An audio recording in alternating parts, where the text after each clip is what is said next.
은퇴하고 나서 가장 먼저 멀어진 사람이 누군지 아십니까? 매주 금요일마다 함께 소주잔을 기울이던 그 사람도 아니고 20년을 같은 사무실에서 일하던 동료도 아닙니다. 바로 나 자신이었습니다. 저에게 은퇴 후 찾아온 변화와 그 속에서 다시 중심을 잡아가는 과정을 소개합니다. 회사를 떠난 날보다 더 오래 기억에 남는 날이 있습니다. 송별회도 했고 꽃다발도 받았습니다. 고생 많으셨습니다라는 말도 충분히 들었죠. 그런데 이상하게도 그날보다 더 또렷한 건 아무 일도 없던 어느 평범한 저녁이었습니다. 집에 앉아 휴대폰을 손에 쥐었지만 딱히 연락할 사람이 떠오르지 않았습니다. 그때 문득 이런 생각이 들었죠. 아, 이제 정말 연락이 오지 않는구나. 직장에 다닐 때는 사람이 참 많습니다. 매일 같은 시간에 출근하고 같은 공간에서 일하고 점심시간이면 자연스럽게 함께 식당으로 갑니다. 그렇게 쌓인 시간들 속에서 그 사람들은 동료라기보다는 생활의 일부가 됩니다. 그래서 저는 착각합니다. 회사만 그만두는 거지 사람까지 그만두는 건 아니잖아. 매주 금요일마다 함께 저녁을 먹던 사람이 있었습니다. 퇴직을 앞두고 그 사람은 이렇게 말했죠. 형님, 이제 시간 많으시잖아요. 우리 한 달에 한 번은 꼭 봅시다. 은퇴 후 첫 달 제가 먼저 연락했습니다. 이번 주에 시간 어떠세요? 그는 말합니다. 아, 이번 주는 좀 바쁘네요. 다음에 봐요. 다음 달에도 제가 먼저 연락했습니다. 이번에도 비슷한 답이 돌아왔습니다. 세 번째 연락을 하기 전 문득 이런 생각이 들었습니다. 왜 항상 내가 먼저지? 그 뒤로 그 사람에게 연락하지 않았습니다. 그리고 그 사람도 연락하지 않았습니다. 어느 날 휴대폰 연락처를 정리하다가 한때 매일 통화하던 사람의 이름이 눈에 들어왔습니다. 마지막 통화 날짜를 보니 1년이 넘었습니다. 이상하게도 놀라지는 않았습니다. 대신 이런 생각이 들었죠. 아, 이미 끝난 관계였구나. 한 번은 이렇게 스스로에게 솔직해져 보았습니다.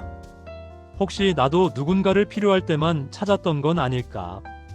회사에 다닐 때 나는 직함이 있었고 결정권이 있었고 도움이 될 수 있는 사람이었습니다. 그 자리가 사라지자 관계도 조용히 정리된 것뿐이었습니다. 이 생각을 하고 나니 이상하게도 마음이 편해졌습니다. 원망할 대상이 사라졌기 때문입니다. 사람이 다 떠난 뒤에야 비로소 남아있는 사람이 보입니다. 많지는 않았습니다. 손에 꼽을 정도였습니다. 하지만 이상하게도 그 사람들은 서로 닮아 있었습니다. 끝까지 남은 사람들의 공통점이 있습니다. 첫째, 나를 직함으로 부르지 않았던 사람들입니다. 만나면 일 얘기 대신 날씨 얘기를 했고, 밤 얘기를 했고, 몸은 괜찮은지 묻던 사람들이었습니다. 퇴직 후에도 그 사람들은 똑같았습니다. 요즘 뭐 하세요? 대신 요즘은 좀 어떠세요? 그 차이가 그때는 작아 보였지만 지금은 크게 느껴집니다. 둘째, 기대를 요구하지 않았습니다. 자주 만나자고도 하지 않았고 서운함을 표현하지도 않았습니다. 그저 있을 때 있고 없을 때 없는 사람이었습니다. 한 달에 한 번 짧은 전화를 하는 사람이 있었습니다. 통화 시간은 길어야 3분, 짧으면 1분이었습니다. 형, 그냥 안부 전화예요. 그 말 한마디가 그날 하루를 조금 덜 외롭게 만들었습니다. 그런데 한 가지 말하지 않는 사실이 있습니다. 사람이 줄어든 자리에 새로 생기는 사람이 있다는 것입니다. 동네를 걷다 보면 늘 같은 시간에 마주치는 사람이 있습니다. 인사는 고개를 끄덕이는 정도. 어느 날 그 사람이 먼저 말을 걸었습니다. 매일 이 시간에 다니시네요. 그날 이후 짧은 인사가 생겼고 며칠 후에는 날씨 이야기가 오갔고 어느새 함께 걷는 날도 생겼습니다. 그 사람의 직업도 과거도 아직 모릅니다. 그런데도 불편하지 않습니다. 은퇴 이후의 관계는 빨리 가까워지지 않습니다. 대신 서두르지 않습니다. 사진 동호회에 가입했을 때도 그랬습니다.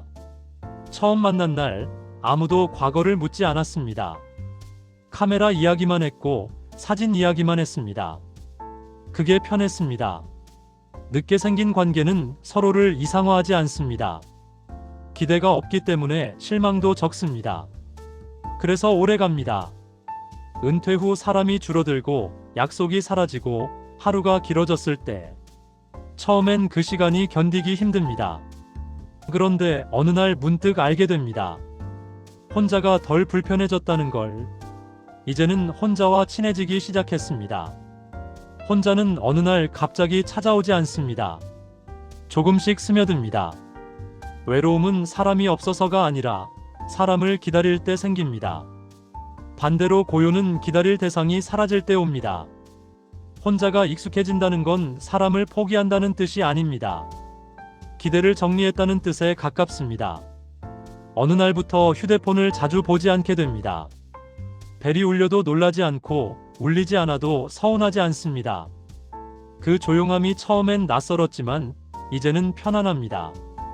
하루 종일 누구와도 말을 하지 않은 날이 있었습니다. 그런데 그날이 이상하게도 힘들지 않았습니다. 오히려 머리가 맑아졌고 마음이 가벼워졌습니다. 그날 이후 혼자는 두려움이 아니라 선택이 됩니다. 예전에는 삶의 중심이 분명했습니다. 회사, 직함, 역할. 지금은 그 중심이 눈에 보이지 않습니다. 하지만 사라진 것이 아니라 안쪽으로 옮겨졌을 뿐입니다. 명함을 더 이상 쓰지 않게 됐을 때 이름이 가벼워진 느낌이 들었습니다. 호칭이 사라지자 내가 줄어든 것 같았습니다. 하지만 그건 줄어든 게 아니라 벗겨진 것이었습니다. 은퇴는 삶의 중심을 빼앗는 일이 아니라 중심을 다시 묻게 만드는 사건입니다. 나는 무엇으로 서 있었는가? 회사에 다닐 때 하루는 쪼개진 조각이었습니다. 지금의 하루는 하나의 흐름입니다. 알람이 필요 없어졌을 때 가장 놀랐습니다. 눈을 뜨고 잠시 누워 있어도 괜찮다는 사실이 낯설었습니다.